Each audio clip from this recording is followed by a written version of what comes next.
Lincoln KB four-door 7-passenger sedan 1932.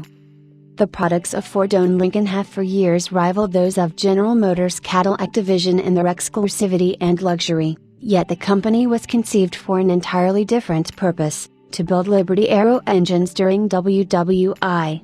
Cadillac's Henry Leland was the man responsible, his tenure with the company he founded having ended in 1917 following a disagreement with General Motors boss William C. Durand.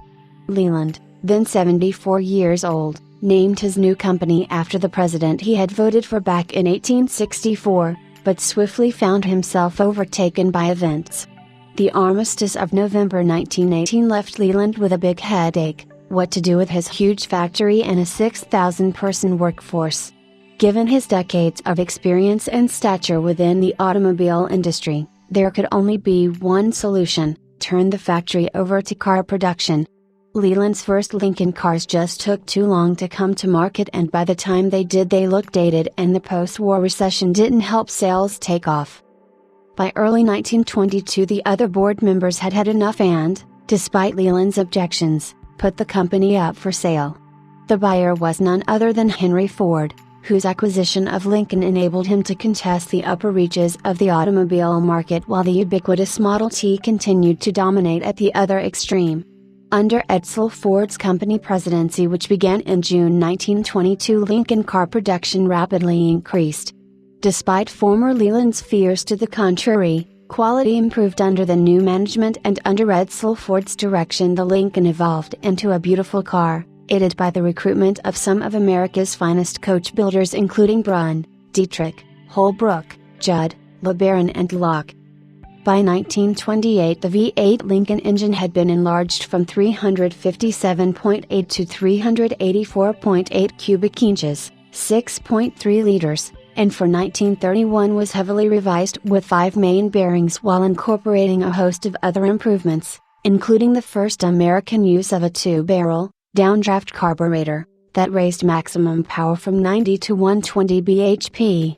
Lincoln's uprated motor went into an entirely new car, the Model K, built on a lengthened, 145, wheelbase chassis.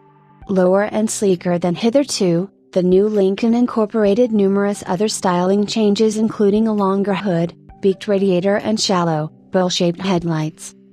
For 1932 Lincoln's V8 continued as the Model K on a shorter, 136, wheelbase, while the 145-inch wheelbase K designation was reserved for a bigger brother, the KB, powered by their all-new and massive 447.9 cubic inch V12 engine. 2-inch diameter valve stems and a 7-main bearing crank ensured the KB's motor was as robust as it was powerful, qualities which serve it as well today as they did in the 1930s. The basic looks of the new car were also enhanced a little by its slightly narrower radiator shell, which was itself distinguished by a blue emblem.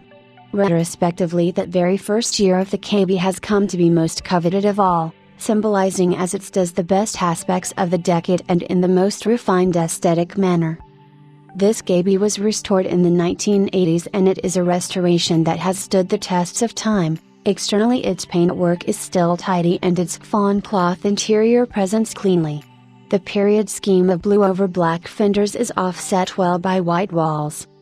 Representing good value for a car of such intrinsic quality, it would provide a perfect long-distance touring car for a variety of events, including those of the Classic Car Club of America, for which it qualifies as a full classic.